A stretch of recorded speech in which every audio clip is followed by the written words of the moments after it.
afternoon, everyone. My name is Don Parkinson, and I'm a senior consultation specialist with S&C Lavalin. Today, we are continuing our series of live stream topics on the Northern Road Link project as it moves through the provincial environmental assessment and federal impact assessment processes. The topics we are covering parallel our project activities, so we hope these will help our viewers and listeners better understand the project and provide input along the way. So let's get started. Today we're going to do an overview of the baseline studies being undertaken or to be undertaken for the Northern Road Link project to help community members understand the thinking behind and activities associated with this aspect of the project, the baseline study aspect of the project. So let's get started now and look at our first slide.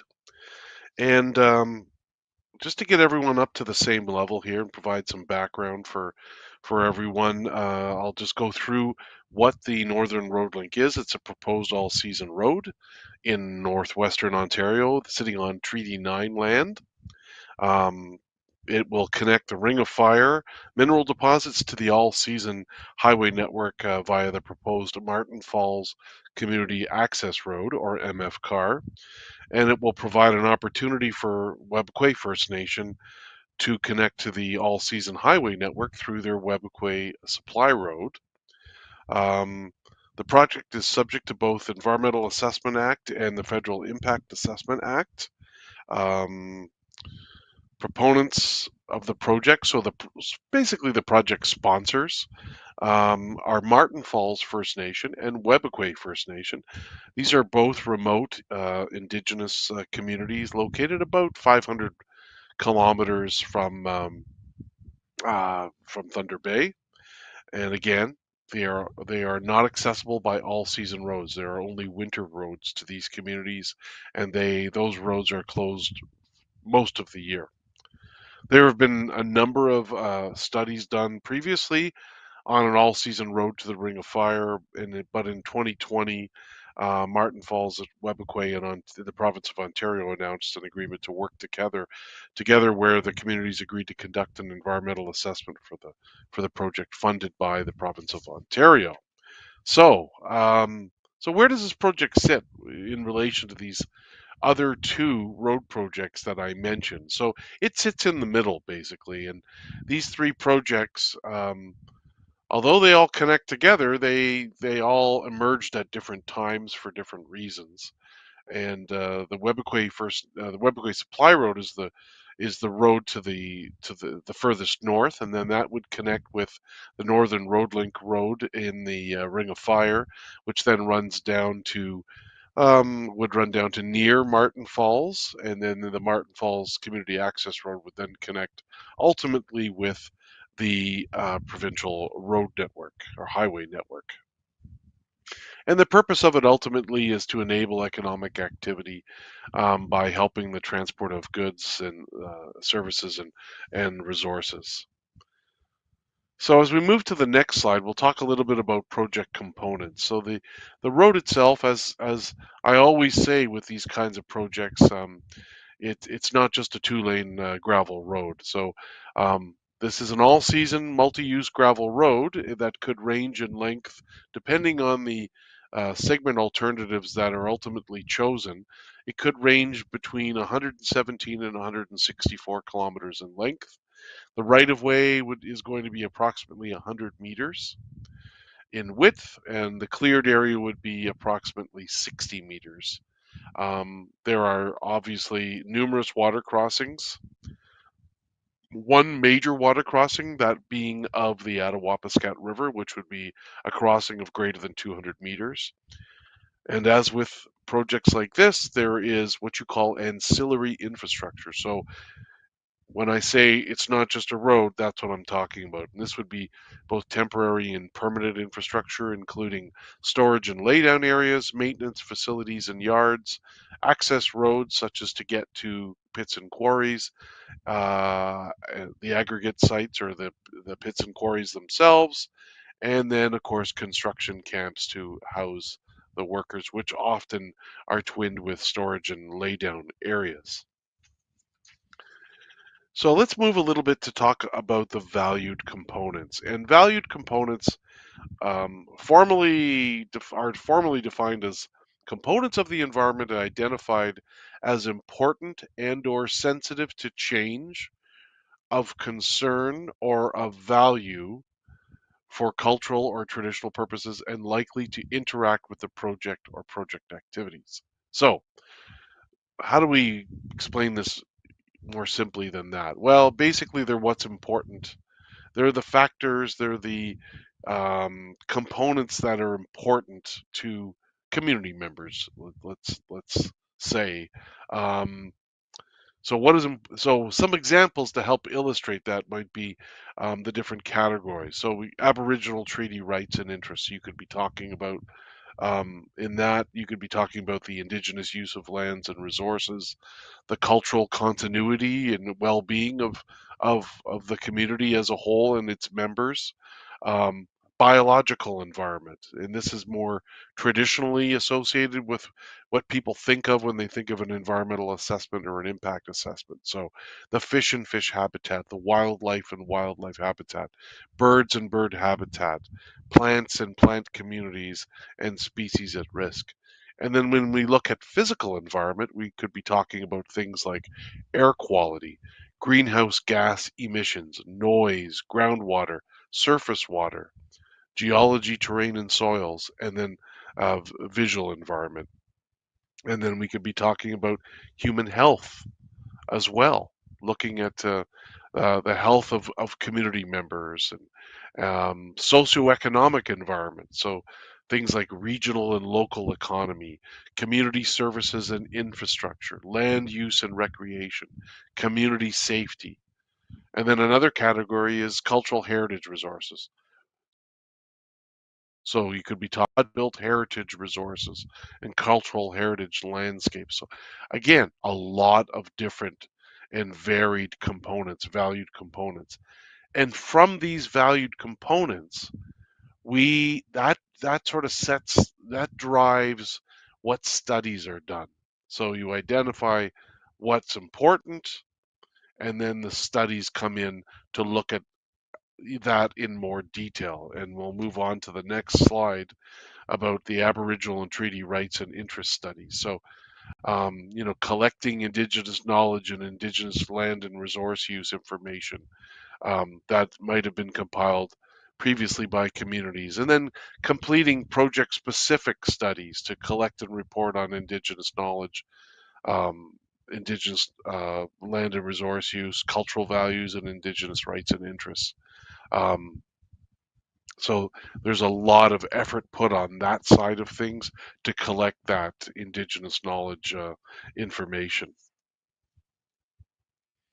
Next, we'll move to physical environment. There's a lot of physical environment studies.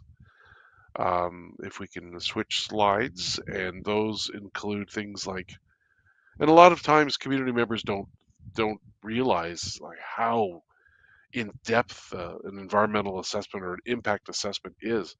And it is very, very in depth. That's why these projects take a long time, because there's a lot of baseline studies that are undertaken, and they're all very different. So, under physical environment, some of the studies might be air dispersion modeling, greenhouse gas emissions inventory. That would include like lose the loss of carbon sinks from as a result of the project, climate change assessment, noise impact assessment, groundwater monitoring, um, so quality and quantity through groundwater monitoring wells, surface water sampling or hydrology, as it's looking at movement of water across the surface and flow rates, and looking at bathymetry, depth of water courses, and modeling hydrology, so the movement of surface water in different scenarios, in different situations, looking at depth of peat to understand, what the subsurface is so what's under the ground. So if you're building a road, you need to know what's underneath where you're building the road so you know how to build it in those areas. So, um, Drilling to investigate peat thickness is a really important activity to understand how different sections of the road need to be designed. And then things like visibility mapping and 3D landscape modeling, sort of um, to help community members understand what a crossing, for example, might look like, a culvert pipe or a bridge, what it might look like um, if it were in place, and giving people a real sense of reality, so that they get a really good idea of what it would look like, to see whether it would impact their experience or enjoyment of the land. Let's move now to biological environment studies. There's a number of different types of studies here. There's fish studies, so you could look at um, fish habitat, doing assessments of fish habitat. You could look at what you call eDNA sampling, so where you're taking a sample of all the genetic material in a water sample and then analyzing it to see what's there, to get an idea of what's going on and what's occupying different water courses. Um, Conventional capturing of fish, so putting out nets and capturing fish, and then doing species counts in each catch as well. And then of course benthic invertebrate sampling, and benthic invertebrates are those little bugs that live at the bottom of streams and rivers and lakes, and they're a very good indicator of ecosystem health. And then when we look at wildlife, there's lots of different kinds of studies that are done. Bat hibernacula studies. A hibernacula would be is where bats hibernate. Maternity roost surveys, where pregnant bats would typically hang out during that time that they're pregnant. And then acoustic recording units are used to basically listen for things like bats and birds to understand activity, and in the case of birds, understand what different species maybe are using a particular area, how intensively they might be using an area. And then, of course, there's the habitat field classification to understand areas and whether they'd be suitable for as habitat for different wildlife species. There's winter aerial track distribution surveys, where we do aerial surveys to look at and then make observations as to caribou sightings or wolverine sightings, larger mammal sightings and raptor nests and things that can be seen from a helicopter with snow cover on the ground on a bright day. Birds. A lot of bird studies are involved in these kinds of projects. Breeding bird point counts, where observers go to a particular location and count birds and observe and count species as well, or numbers of each species at a particular location. And again, the acoustic recording units, the habitat field classification, looking at waterfowl migration, aerial surveys, doing counts of waterfowl at different places where um, migrating birds may stop over as well. And then looking at plants, doing vegetation surveys and vegetation mapping to get a better understanding of what plants are where. And then looking at species at risk, we do the aerial surveys. There's caribou collaring, which I'll talk about in a minute, and uh, field or habitat field classifications. And again, ARU surveys, wolverine hair snag and camera trap surveys, which are really interesting, and we'll get into in another presentation. And of course, just what we call opportunistic observations, where if biologists see things, they make note of location, what they saw in detail, that they happen to sort of come upon, because quite often when they're out in the bush, they see things that they maybe didn't expect to see, but all of it's important in terms of collecting information on the baseline, on the way things are now.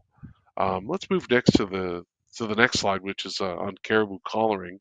Um, so when we talk about caribou collaring, I believe there were 14 female caribou that were captured previously, and when they're captured, there's quickly blood samples and hair samples and pellet samples taken from them to get a better understanding about whether they're pregnant or not.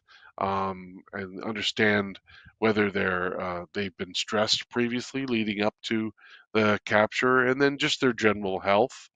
And these collars have GPS units on them so that we can locate um, where the caribou and where they're moving, how they're moving, and just get a better understanding of their behavior. And then these collars come off after no more than 3 years as well too. They fall off automatically.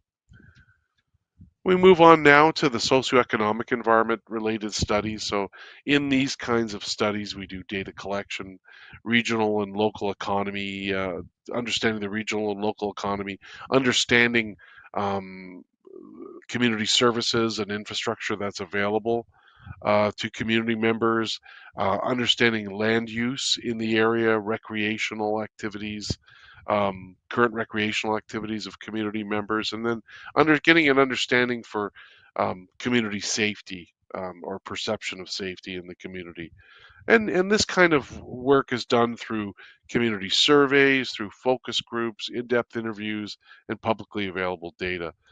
And then we also do cultural heritage resource studies, a stage one archaeological assessment, which is essentially a desktop assessment, and cultural heritage studies to get a better understanding of the local community and um, to help identify things that need to be considered when looking at in terms of painting that and creating that baseline for the community.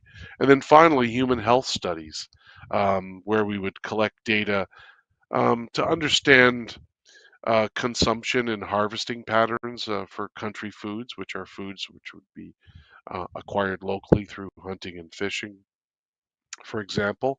Um, and so part of what feeds into these human health studies are the air quality, noise, and surface and groundwater results as well too.